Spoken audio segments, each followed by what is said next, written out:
Hey there, I'm Jesse Hall, and I'm your host for Business Elite Brevard Edition, the podcast that brings you all of the influencers, innovators, and industry leaders from right here on the Space Coast. All right, and welcome. Hey, it's a great Halloween here at Space Coast Podcast Studios, and this is Business Elite Brevard Edition, the podcast that brings to you the Space Coast's innovators, industry leaders, and influencers from right here in Brevard County, Florida. So welcome to all those that are joining us live. Feel free to leave a comment. We'll try to get to some questions with a question and answer period towards the end of the show. But do please share, comment, and of course, tune in for the next hour as we dive into some incredible dialogue with some amazing guests. So in the studio, you can see across from me, I have Trevor Howard and Wilson Hattaway. And we're going to start talking about Thanksgiving. But first, we're going to dive into what Neighbor Up Brevard is. And that's why we have Trevor here. He's director. Is that your official title? Trevor, yeah. Yeah? The director, the doc director. Doc director. Yeah. Okay, perfect. So I was right there. Yeah, you're right. That's not the whole title. No. Okay. Tell us about your position there, how long you've been there, and what's the operation of the dock? What is its critical mission? Well, first, thank you for having me today. Of course. I've been the doc director since 2015, May of 2015. Okay. And what the doc stands for is Dorcas Outreach Center for Kids. Sure. And we are a Christian program that's established in the Booker T. Washington neighborhood in North Melbourne. Mm-hmm. And what primarily our focus is working with the kids and residential leaders and even the neighboring schools and helping to help our children and facilitate a positive environment for them, for kids ages 5 to 19 years old. So that sounds like a big responsibility. Yeah, it really is. I mean, especially when you have kids who are looking up to you as a mentor and Sure. And with volunteer bases, and we were always trying to see how can we better serve our children, mm-hmm. but also equip them for success in the future. Now, did you jump into the director role, or did you work your way up? Now, actually, you could say I worked my way up. Okay. I actually volunteered at the dock prior to becoming the director for 3 years, and it started in basically 2012, where I was able to be there. But during that time, the director was Miss Botavia Jackson. I remember she was Botavia, serving there. Yeah, for about 10 years. Yeah. And then it came a point where she was going to continue in other future endeavors and presented me the opportunity. And obviously, here we are today. So I sit very happy and proud to be a part of not just a great program, but an exceptional organization in Neighbor Up Brevard. Right, and Neighbor Brevard, they have a couple other critical missions. Yeah. Can you tell us about like the Evans Center and some of the other things that they're doing? Oh yeah, that's no problem. Well, basically, Neighbor Up Brevard is the organizational name, but following that is it has a total of 4 different programs. Right. One being the DOC program, in which I sit as the director of, and then you have the Greater Heights, which is literally adjacent, right across the street from the DOC, where it's where we have 18 housing units, apartment-style housing units, to where we're able to serve working families, 2 to 3 bedroom homes, and it's pretty neat to watch, especially understanding the homeless rate that is plaguing the community at this time. But being able to serve those families and provide them a nice, comfortable living. Keep in mind, this is a place where a lot of our kids reside and families that we serve, so it's pretty neat having that. Then we also have what we call Gifts from the Heart Christmas Shop that's located down in Melbourne, right off Apollo, right within the areas of Village Drift. I remember seeing it, yeah. Yeah. So we have about 8 partnering organizations that's come together to make Christmas affordable for working class families. And pretty much this store is open for about a week and a half for the families that we serve within our organizations. Sure. And we actually provide them with Christmas gifts with a 75% off discounted rate. So that's it's amazing. Pretty neat. So we're basically affirming dignity to the families and making sure that that's beautiful. The parents are feeling, you know what, I'm doing this for my child, not just a giveaway. But then recently we opened up the Evans Center down in Palm Bay, North Palm Bay, right off the area where Monroe Street is, and right over there by Lipscomb Community Center, well, Florida Avenue. Well, if you know, in the past, there used to be a man in the neighborhood by the name of Mr. Evans, and he actually had a combination of a store, a community store, but also apartments that he was overseeing. Well, over time, the store ceased to exist. Obviously, he ended up passing, going on to different management, and so through the community and the residents there, the Evans Center board merged boards with Neighbor Up Brevard and resurrected the Evans Center, which you see today, which is pretty neat. It actually has fresh produce that is being able to be served daily, and they also have a food bar, hot food bar, but we're also partnered with Brevard Health Alliance to provide health care for those families in that neighborhood. So it's pretty neat to see what's going on, and just an amazing organization to be a part of and see lives being changed every day. Now, Neighbor Up Brevard is the new title. Yes. What did people know it as before? Oh my man, it was a mouthful. Brevard Neighborhood Development Coalition. Yeah, the BNDC. Right, and so I mean, it literally took your breath away just trying to pronounce it all. It's a hard one to remember. Right, and the other thing is, typically when we heard that tone or that phrase, it pretty much spoke to us as just dealing with community housing. Well, we were doing more than just that. Right. And so the board got together and decided, okay, we need to do something different. We need to have a catchy phrase, something that speaks volume to everything that we do as an organization. And in 2008, the new name, Neighbor Up Brevard, was actually launched at our anchor breakfast at our fundraiser. So it's pretty neat to see the change. And it has a nice little ring to it, nice little tone. It rolls off the tongue. Exactly. Yeah. Neighbor Up Brevard. Neighbor Up Brevard, yeah. And when you hear development coalition, it's like, okay, is that a coalition of developers? What does that have to do with, helping the less fortunate and so forth, or underprivileged?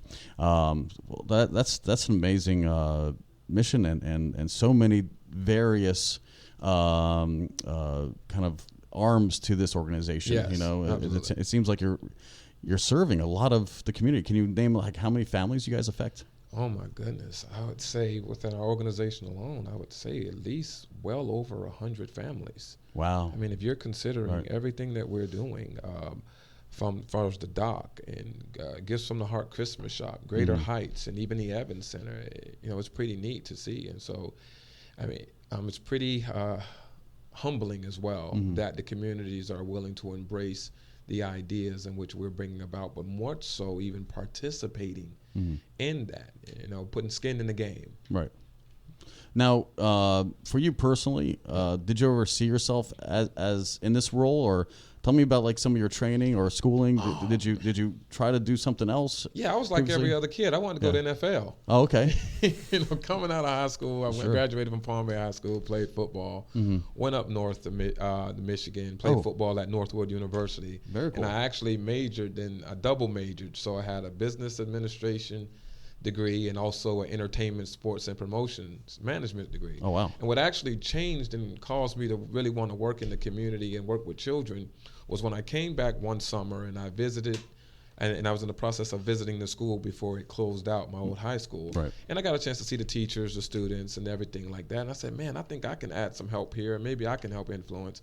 And sure enough, once I graduated in 2006, went through the alternative certification program that Brevard School Board actually offers, and was being able to get involved and become a teacher at my alma mater. Wow, very cool. Yeah, for 3 years there, taught 9th through 12th grade, and then from there got involved with the local Boys and Girls Club, became the education coordinator for all of Brevard County, and then was promoted to the teen program director over there in Kissimmee, Osceola Branch Boys and Girls Club, which is now known as the Tupperware Branch Boys and Girls Club, and then came back and worked with G Resolutions Behavioral Health Clinic, which my primary focus was working with youth and as being a teen health advisor, teaching them about risky behavior that can actually prevent them from being successful, but then became the doc director. So it was pretty much a wealth of not only just knowledge, but more so experience that really opened the door for me to be in the seat where I sit now. So yeah. I mean,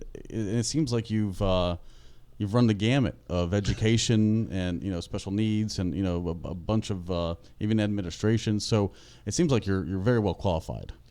I would hope so. But I'm always learning. I'm always learning from the kids and even from the community of things. Times are changing. Society is moving really fast. It is. Have more political input and religious input and whatever personal input. You just have a lot of things that's impacting our kids, and society. So excess of all kinds of opinions. exactly. Yeah. So I'm always trying to bring the focus right back to this is why we're here. This Right. is why we're here to help you, and this is where we could possibly help you. But Right. also communicate to us, what do you feel you think you need? So Right.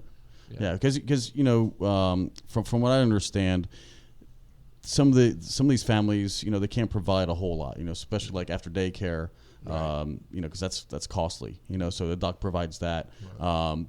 But within the after school care, you guys also help them with their homework. Right. You're always, you offer them refreshments if they need, food or anything else, before the parents get back, from work. And it seems like you guys not only care for them, but you also encourage them. You give them life skills. Tell us more about some of that after school care. All right, so you got Halloween on your mind. I know. It's all right. But basically, the doc is a home away from home. Right. And so our families that we serve are under-resourced. Mm-hmm. And so the average income that's coming in our doors is less than $24,000 a year. Right. And then you have the 84% that we look at where it's coming from a single parent household. Wow. So when our kids come home, we're looking at how can we help them? How can we see the need and how can we meet that need? So yes, we do help them with their academics, homework. We have a group of volunteers dedicated. Some have been there from the past decade, really working with our children and helping them in reading, math, and spelling, and even language, and just trying to really break down those barriers, and help them to see the goal at the end of the tunnel. Right. But also character building, we're really big on that, teaching our kids respect one toward another, Good. regardless of race, whatever ethnicity, religious affiliation, whatever. All very important. Yeah. And so we teach them those things, but more so also how to handle themselves in this society. There's a lot of things that's plaguing our youth and plaguing the community. And so how do you conduct yourself? How do you present yourself as a respectable young woman or a young man in that nature? But we also teach them healthy living and eating habits. At times, poverty can bring an idea of it's okay to eat not so good foods because, we can't afford it as much. I'm glad you brought that up because the last time I visited a facility, they had just started a garden. Is that thriving? Are the kids? Well, actually, that garden has been there for a while, and Okay. it was help orchestrated through the Links, the ladies of the Links. They actually donated some resources in order for us to do that, and Right. we've also, from that time on, have had other people come along and help that garden grow. And what's unique about it is that we call them our Doc Club, and they show up every Monday with a volunteer, and we teach them how to cultivate a garden, and we actually equate it to their lives. Right. Finding the location. What are you trying to produce? TLC to the crops that you're growing, Right. and then being a partaker of what you've labored in. And how we equate that is, listen, the dock is the right setting for you. Right. It's in the right place. Right. Not only that, what are we trying to produce? We're trying to produce the future leaders of Brevard County, the Right. future leaders of America. And then we're adding in the right ingredients through our staff. We have staff that are dedicated and who love our children. And it's just the epitome of TLC and knowledge and how to help our kids. But then we also have, as I said, the volunteers and the community base who get involved in the programs that we do. And then last but not least, we definitely talk about the Bible. That's one of Sister we call her Sister Irene Summerford. Community would know her as Irene Summerford. She actually started the doc program back in 2002, and she had a recipe called Jesus plus education equals success. So we make sure we also add that in the process of our helping our children with character education. Wow. I mean, multifaceted. It sounds like you got your hands filled. Yeah, we do a lot with little. That's what we like to pride ourselves on. We really do. It's you got to be resourceful. Yes. You're right. Now, within your, helping the families during the holidays, like Christmas and probably I'm sure you do something maybe for Halloween, even though the kids may or may not have the resources to get dressed up, or because costumes cost money, or maybe they're not celebrated in certain households. But I know with Thanksgiving, that's always a very important part. And I kind of want to segue into why Wilson is here, because he's been very patiently waiting. I hope you've been learning a lot about Neighbor Up Brevard, and tell us about why you guys have worked together and what you have planned for the Thanksgiving season. Well, I tell you what, first and foremost, I'm glad that Holy Trinity has been a huge addition in our partnership. Oh, good. With the doc program. First of all, this started before I even became the doc director, to where Holy Trinity every year would work with their families within the schools, lower and upper school, to put together Thanksgiving baskets for our families, our under-resourced families. And it's pretty neat to see the administrators, the administration staff, and also the parents and the kids come together and provide foods all in the bin for our kids, and just to see the smiles on everyone's faces to do so. But then what's unique is they have a baskets blessing, to where, you know, they're able to read off the type of families that we're serving in their situation, not giving names or anything. Right. But then then the school through the bus transport the items down to our organization, and to see the look on our families' faces each year who are not able to to provide a full Thanksgiving meal for their families with appreciation, it's priceless. And so Holy Trinity has really blessed a lot of lives in our organization as well as within our doc program. So very huge. Yeah, and that's a good preface. And then of course, that's kind of the general mold of what's going on. How are you involved, Wilson? Well, I'm just a student. I'm a junior this year. I've been donating to the baskets every year. I started in 7th grade. I was introduced to the project as we started.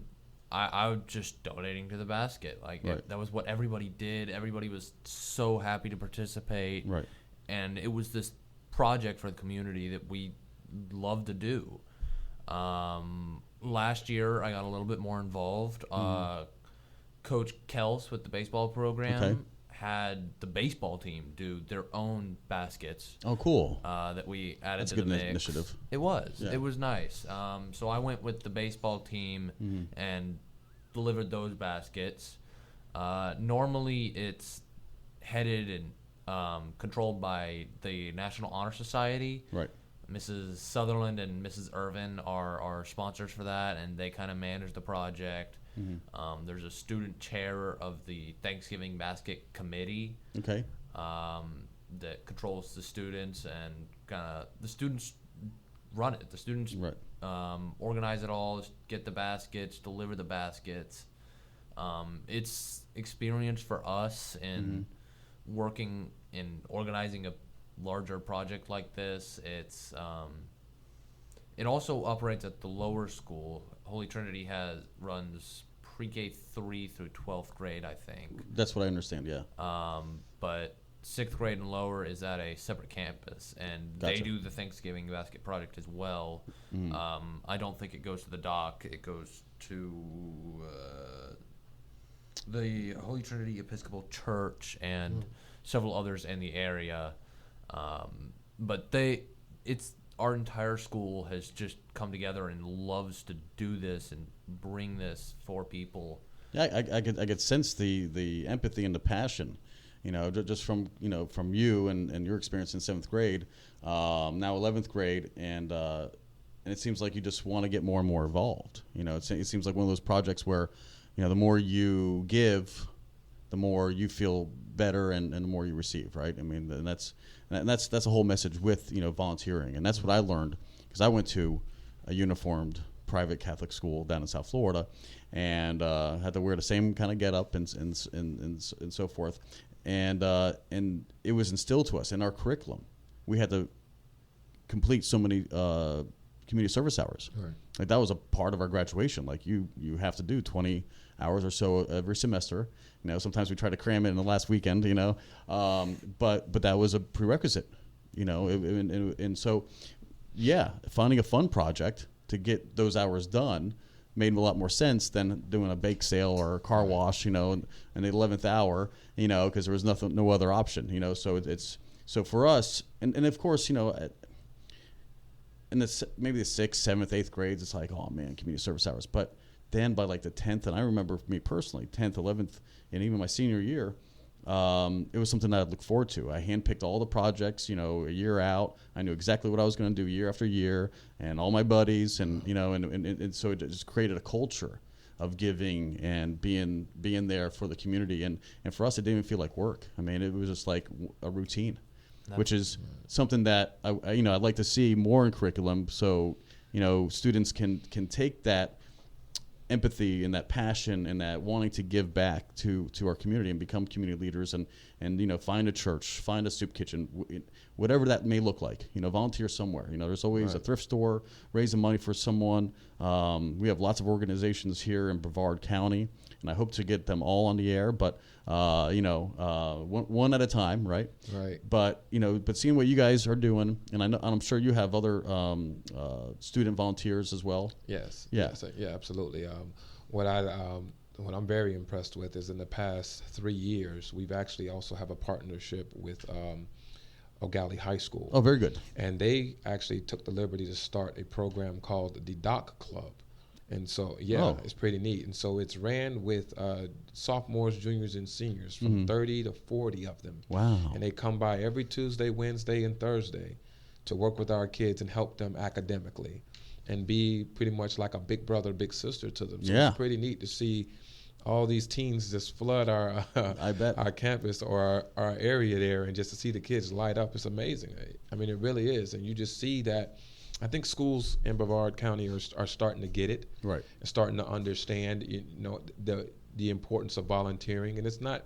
I mean, both sides are being served, Right. But it continues. Well, it keeps people informed not only of what's going on in the community, but it also instills something in that person that it's all right to give a kind gesture, or to be able to get past yourself and realize that there's somebody else also in need as well. And I think we're doing a good job in doing that, and it's I would like to see more and more of it. But even at the dock, we teach our kids to get involved too, because sometimes you can just receive, right, and then you take on that entitlement mentality, and that's not what we're about. That's not healthy, right? No, our philosophy and idea working with our children and even our families is to hand up, not to hand out. Exactly. And so we brought in organizations even like the O'Galley Rotary Club to work with our teens and teaching them how to fundraise and teaching them how to give back to the community. Matter of fact, we had, prior to the end of last school year, we had our kids do a late stay at the dock from about 7 o'clock p.m. to 10 o'clock p.m. Oh, that's so whether parents' night out. Go ahead, do what you want to do. Go to the movies, go nice. out, have a nice time. Yeah. We'll take care of your children. And so we as staff and volunteers and also the teens actually did that. We want to teach them to give back. And we've also had our kids participating and helping in the past with Daily Bread, being able to serve the citizens there that come and are looking for a meal. So it's been pretty neat. Yeah, because receiving doesn't feel as good when you don't give. Right. It's for me. I've always been a giver. Of course, when you're adolescent, you're a kid. You just want everything under the Christmas tree, and it's all about me. But then you get older, and then the reward you find is not in the receiving, but it's the giving. And the more you give, the more you receive. Right. And so if you do like to receive, well, then keep giving, because it'll come back. Right. And I'm sure in agreement here with even with the Holy Trinity and us being a Christian program. The author of that was Jesus, where he says that it's more blessed to give than it is to receive. Of course. And so, and even if you haven't even heard of that quote, you're exactly right. It feels better to give and realizing that you're putting a smile on somebody else's face, and you're not just a recipient of always having something given to you. It's refreshing to see somebody else happy. And I think it's a good character trait for because listen, whether you're privileged or underprivileged, not privileged at all, just grew up in a dirt shack somewhere, which happens all around the world. You don't have to wear that as a badge. That doesn't have to be who you are. Who you are can be all of your character traits. There you go. Being the giver, being the caretaker, being just a steward of the land, gardening or whatever else for your community, just picking up litter.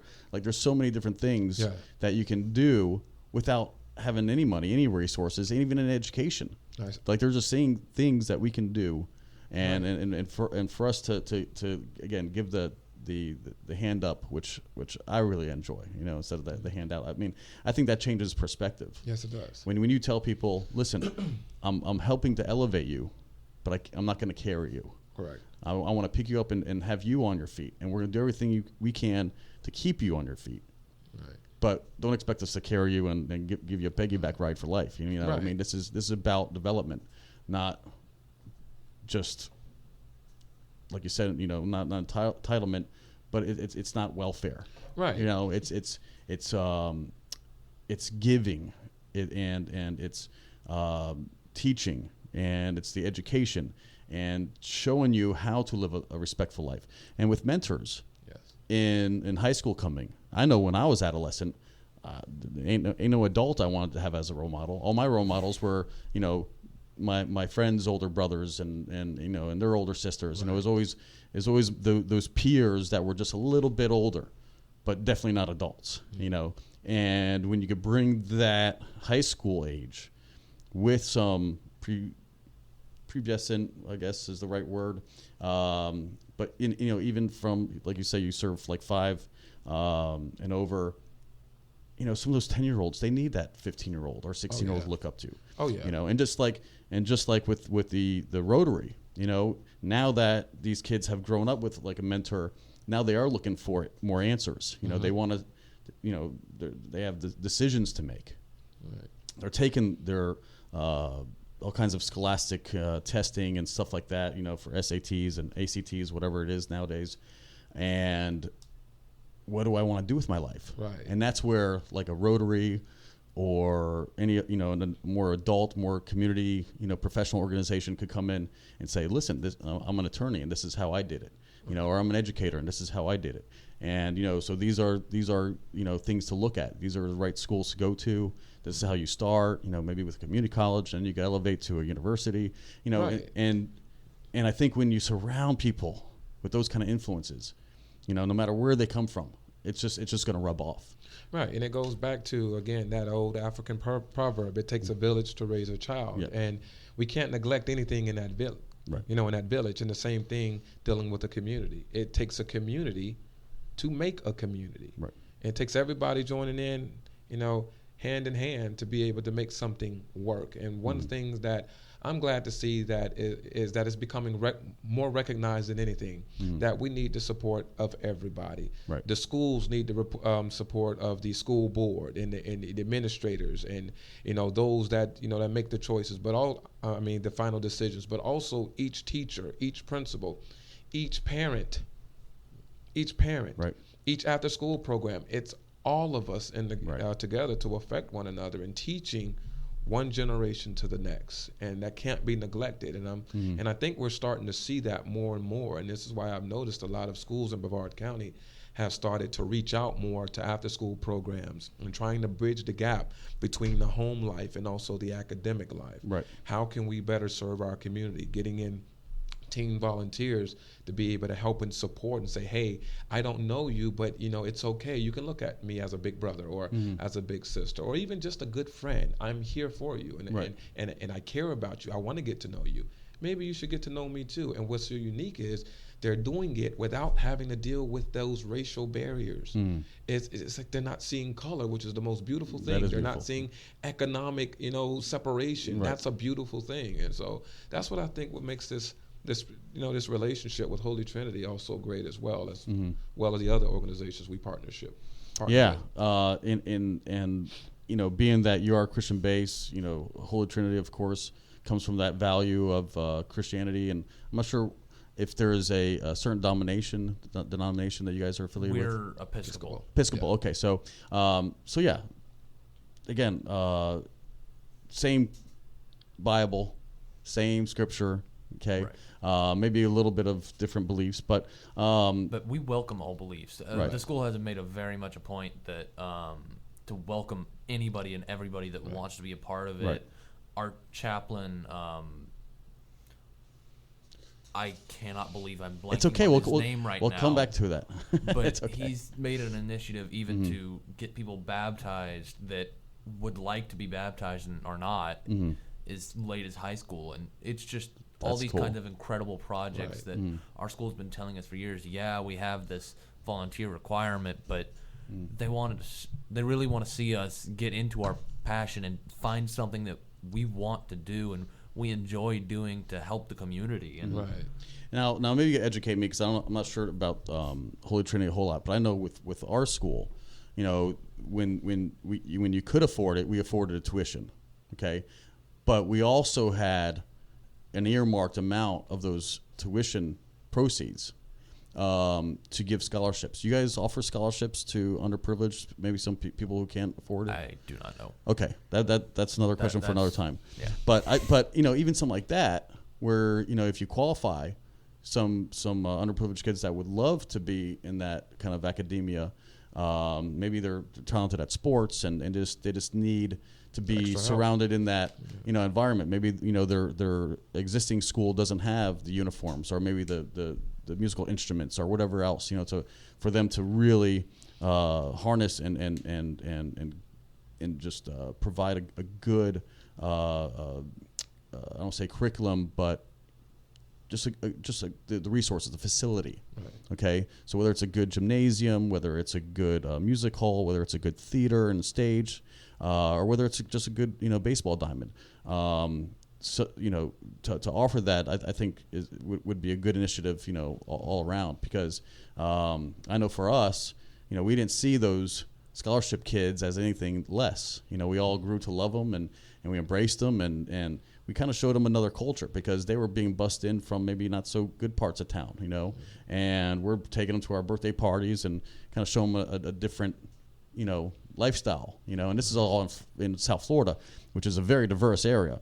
And for us to get those the scholarship recipients, just another idea, because guess what? They took that and went back to their home and their neighborhood and their local community. And went, you know what, guys, we don't have to live doing petty larceny. We don't have to live like this. I just came from a weekend with these guys, and, you know, when they want money, they work for it, or, you know, and just like different behaviors that they can maybe see, like, wow, you know, there's a different world. Like, this isn't what's this, you know, because sometimes you have the blinders on, you know, right. when you're raised in a very controlled environment, especially a community that is just, maybe it's segregated, or maybe, you know, it has divisional boundaries, you know, between one segment, you know, one community or segment of the community from another,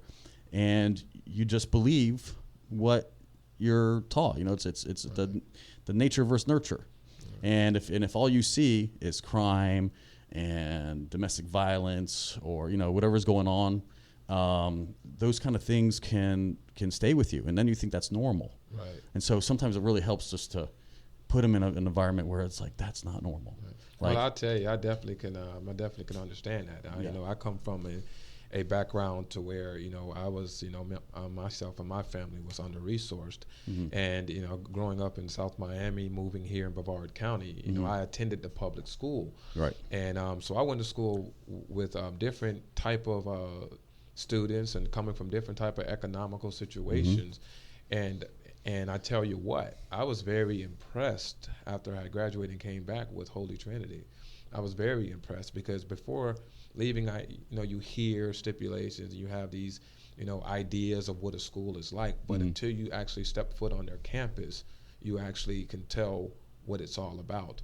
And just looking at their population, there are completely diverse students. I wouldn't be able to give you the demographics, but just going to family events, going to sporting events, going around the school.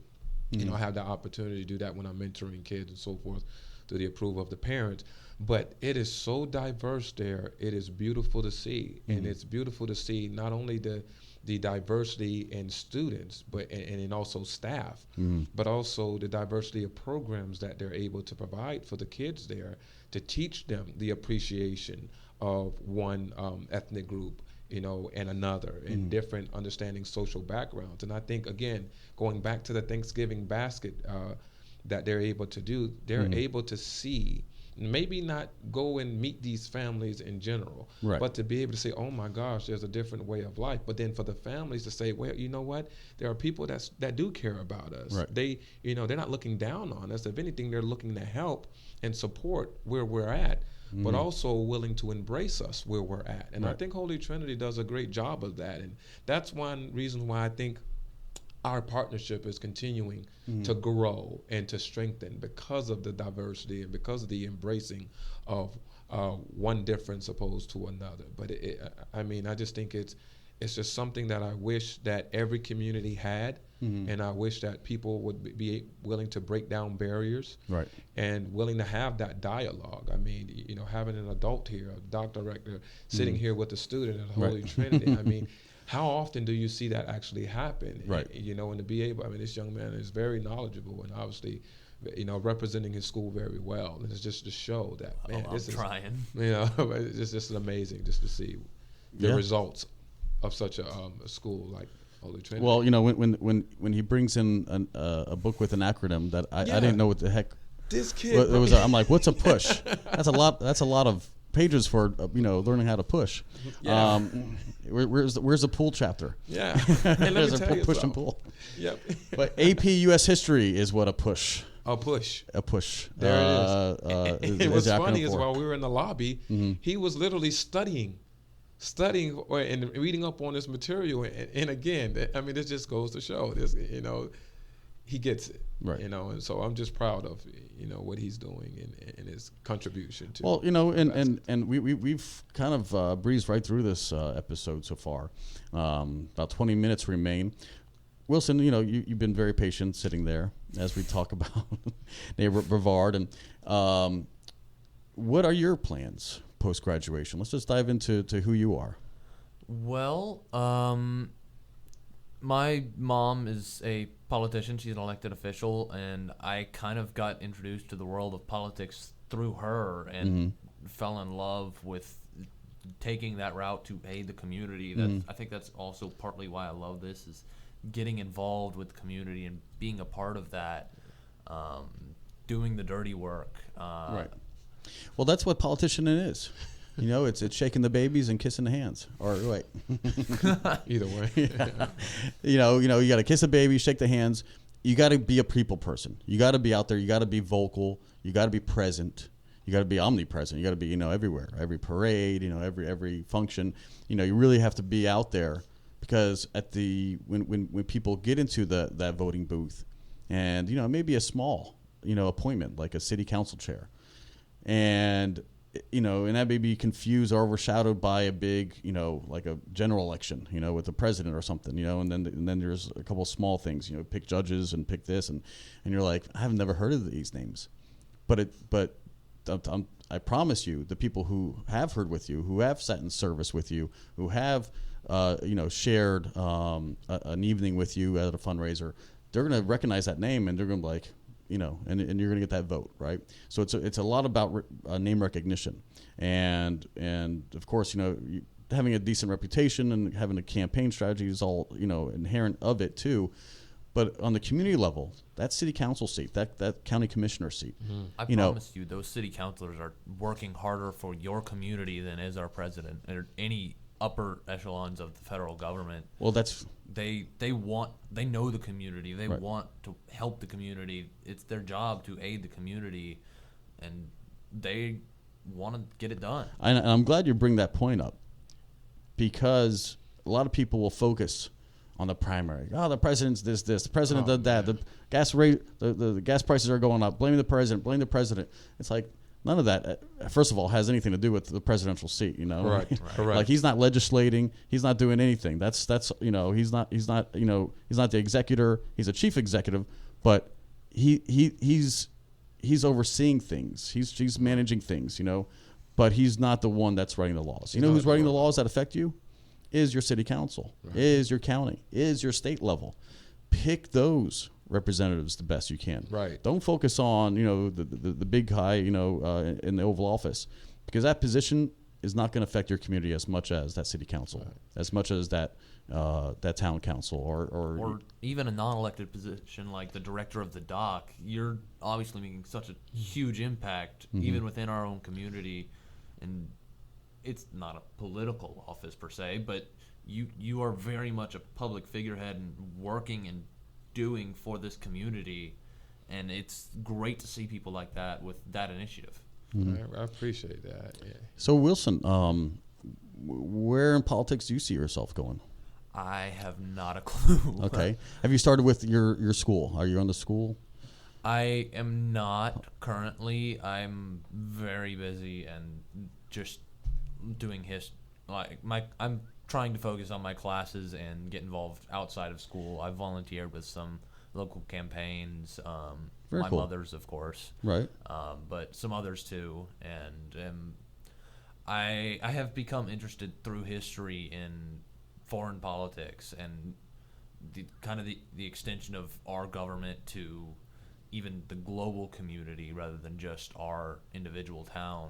Yeah. Well, I'll tell you what. If I could do it Affecting change. over, learn a foreign language. There you go. Yep. And be that foreign policy advisor, be that delegate, be that future ambassador, and just pick a country, learn French, be a French ambassador. I mean, like if I could do it over, I didn't see the world. I still had a very, shortened view point. I had my blinders on, and I wanted to be a pro skateboarder. I think when I was your age, that's all I wanted to do.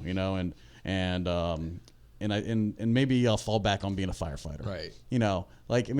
Those are my kind of ambitions, especially after I learned that I couldn't be a pilot because I had bad vision.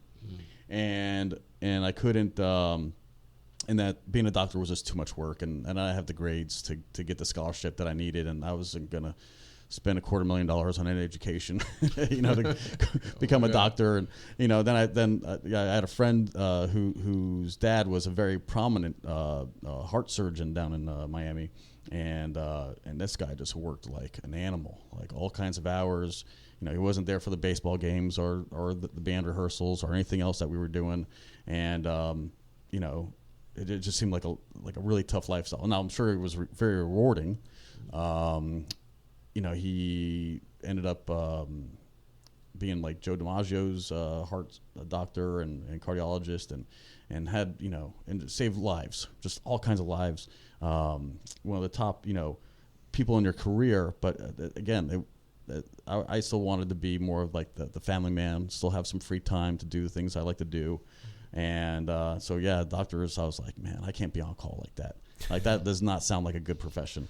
And then I wanted to be a physical therapist because I really enjoyed kinesiology, physiology. I just even physiopathologies. I just really enjoyed the human body, how it works, how to make it work better, how to keep it away from disease, and I excuse me, and I researched. I was going to BCC.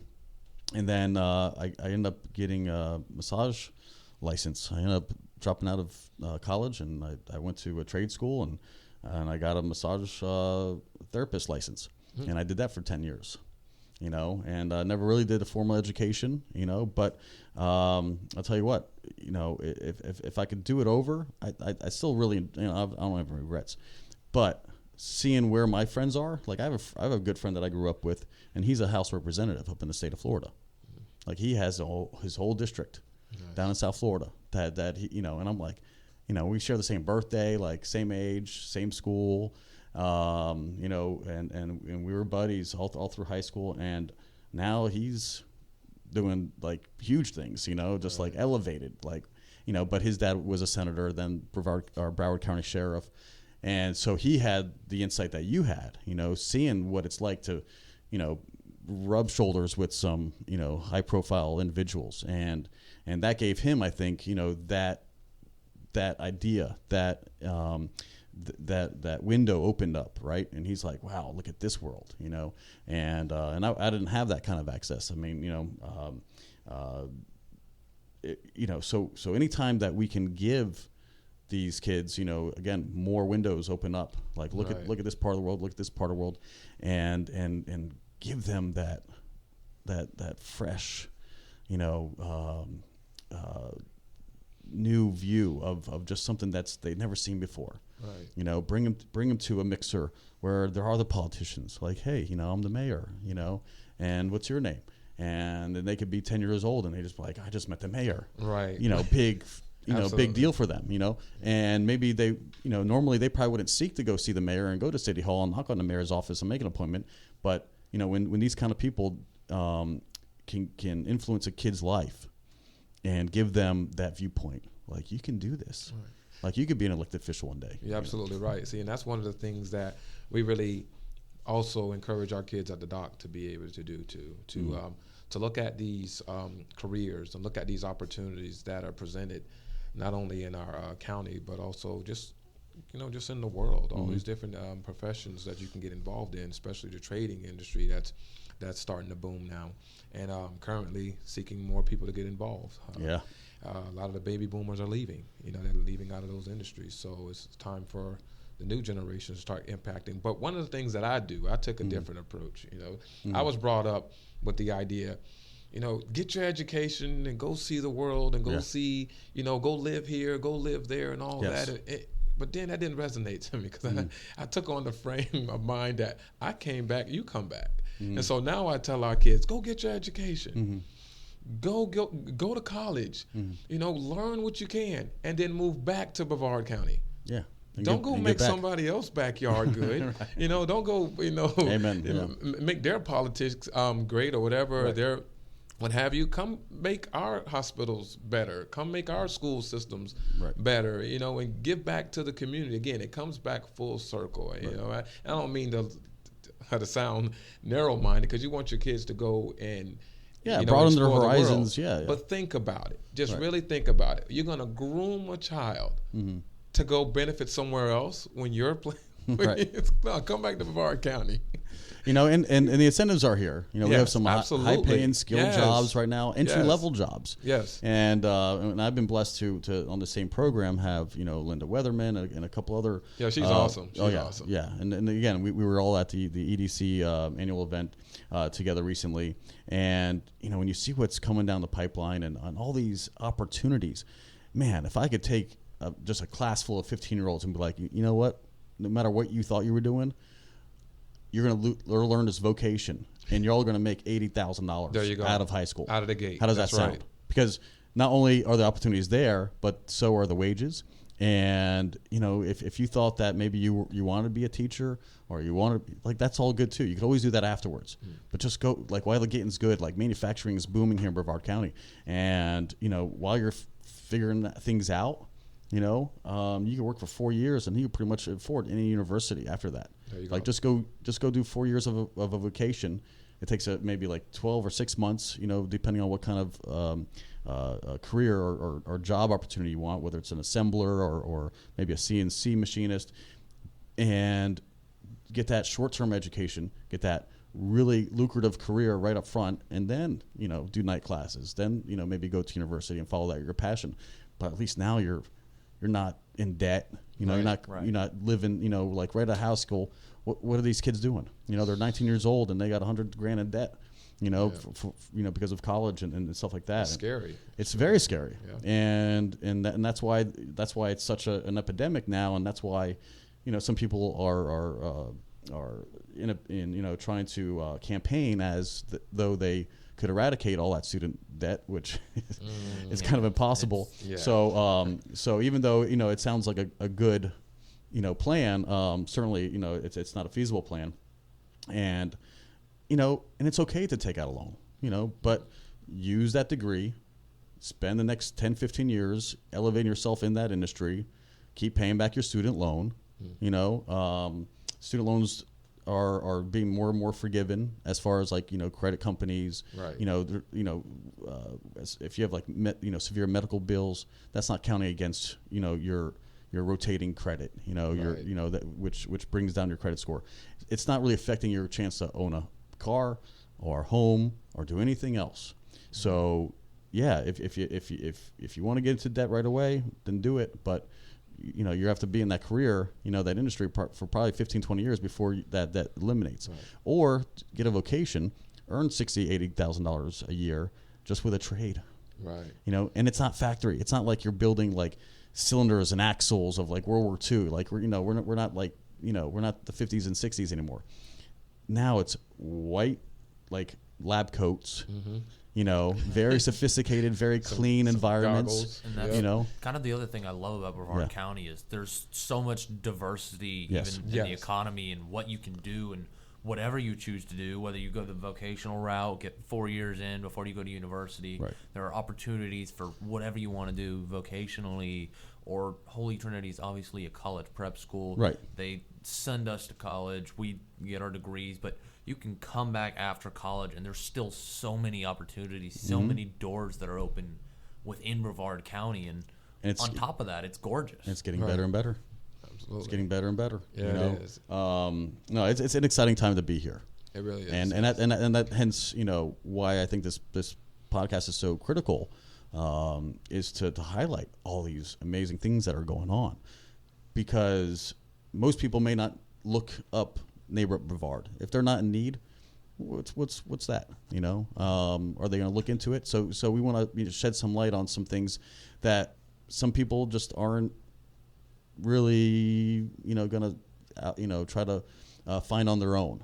So a lot of what we try to do is get those people who are making moves behind the scenes, a little bit of a spotlight, because all you hear about is the people who have those big, marketing budgets. So when you watch TV, what are you watching? Pharmaceutical, right? Ads. You're watching maybe that real popular attorney, in town who wants you to call them, when you get an accident. And then there's the car dealerships, they want to yell at you like, "It's Sunday, get over here," And it's like, and these are the people who command, I don't want to say like TVs and education, but yeah, people. If you're not on social media or have a good marketing campaign, people just aren't going to know of all these cool projects that are going on, and what Neighbor Brevard is doing. So I really hope that we could catapult, your guys' mission, and especially what we're doing, the initiative for Thanksgiving between Holy Trinity and Neighbor Up Brevard.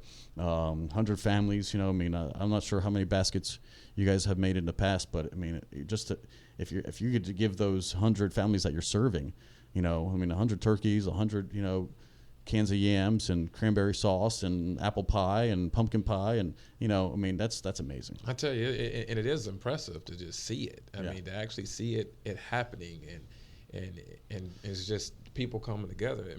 It's priceless. And so I just really encourage everyone, especially during these holiday seasons, to really find something that you can get involved with to give back to the community. Right. Whether it's in your church, whether it's in a local community, or whether it's with an organization. You don't have to go far to find people in need. You really do not have to go far. It could be a neighbor. Right. Just knock on your neighbor's door and say, "Hey, I don't want a pack of sugar. I want to give you something." You understand what I'm saying? Because you know what? More than anything, I think in Florida, we all know that a lot of people come here to retire. You know how many widows and widowers just lost somebody probably this year? Oh my goodness. They have no idea how to spend a holiday without their loved ones. Absolutely not. You go knock on their door, man, you will make their year, their next 5 years, at least their holiday spirit, Correct. Because sometimes, maybe they didn't have any kids to look after them in their older age, and now they were life partners, and now the one's gone. Right. It could be that next door neighbor that you could reach out and just say, "What are you doing for Thanksgiving? I understand, your family went through some things. Is there anything that we could do?" Just that little bit, even if they deny it, like, "No, get away," even if they want to slam the door in your face, at least you got out there and you let them know that, there is somebody who still is thinking of them and considering they're not alone, they're not isolated, they are surrounded by, loving neighbors. And as much as it may be hard to take, a little charity for them, I think even if they slam the door in your face, they probably would seek you out and say, "You know what, I didn't mean to behave like that. I'd never been in this position. Right. My husband always provided, and now he's gone, and I'm on Social Security, and it's a tight budget, and I don't have any other, kins, any living kin to take care of me or visit me. Right. Man, so charity and being of service can be just your neighbor. I mean, it really is that easy. And I would just even encourage parents that have children, to really go out in the community and look for those organizations that where you can get involved with your children, because you may have grown up with it, but unless you intentionally are putting your children and in the younger crowd in it, they're really not going to identify with it unless a school like Holy Trinity or Galley High School or some of the other schools that are pushing it, they can see that. But to be intentional and working with our community, I mean, my gosh, the sky's the limit, but also the opportunities are limitless. Right. And again, those character traits that someone can learn just by giving back, just that one time, can just feed their soul and give them energy, and they have that reward now. They have that experience of being of service and helping out, and that doesn't go away. That will stay with you for the longest time. I mean, I still think of people when we were doing fundraisers, washing cars, and this guy was so grateful because I took all this brake dust off of his wheels, and he didn't even know the original color of his wheels because there was so much brake dust, and I just scrubbed there all day. He came and he gave the charity $10 extra. He's like this is a tip. I'm like, well, put it in the big jar. Thank you so much. He's like I never seen my wheels that clean. Little stuff like that. I take that with me. And I bring that into my work ethic. If I can wow somebody with my service, like that's kind of what I want to do, and that should be the ultimate, mission, for anybody. If you're going to go be of service, if you're going to be of some kind of career or industry, like give it your all. Like wow your peers, wow your customers, wow your community, and that never left, and for the longest time, even when I visited my my schoolmates, their parents would still like, hey Jesse, you're that guy who polishes wheels, and I mean, it sticks with you. And I bet that if somebody would be listening live, and they can hear this little mention while you're trick or treating, and you see that person who maybe comes to the door, maybe they're in their robe, or maybe they just haven't. It doesn't look like they slept in a couple days. Maybe they haven't eaten in a couple days, but they're still there, and they open the door and they have their little candy, just by habit. They still want to be a good neighbor. Maybe just qualify, like, hey, what are you doing for Thanksgiving? I mean, if you see somebody that's alone, like they're alone, and you could tell just in their face, I mean, maybe there's a little desperation, maybe there's a little panic, what are they going to do for the holidays? Maybe there's, maybe just, a little bit of pain, and you could sense that right away, and you just qualify. Hey, if you're not doing anything for Thanksgiving, we'd love to have you over, or could we bring you something, like you're going to be in front of all your neighbors tonight, so it's a good time to just identify your neighbors, learn their first names, introduce yourself, and just go out of your way to be a good citizen, good. Just bring back the Mr. Rogers philosophy. Yeah, I like that. Say hello to your neighbor. Neighbor Up Brevard. I like that. There you go. Neighbor up, neighbors. Let's go. Let's get it. I think we could do better. Yes. To close out, we're in the last 90 seconds. To close out, Trevor first. Where do you see the doc going in about 5 years? 5 years. Mm-hmm.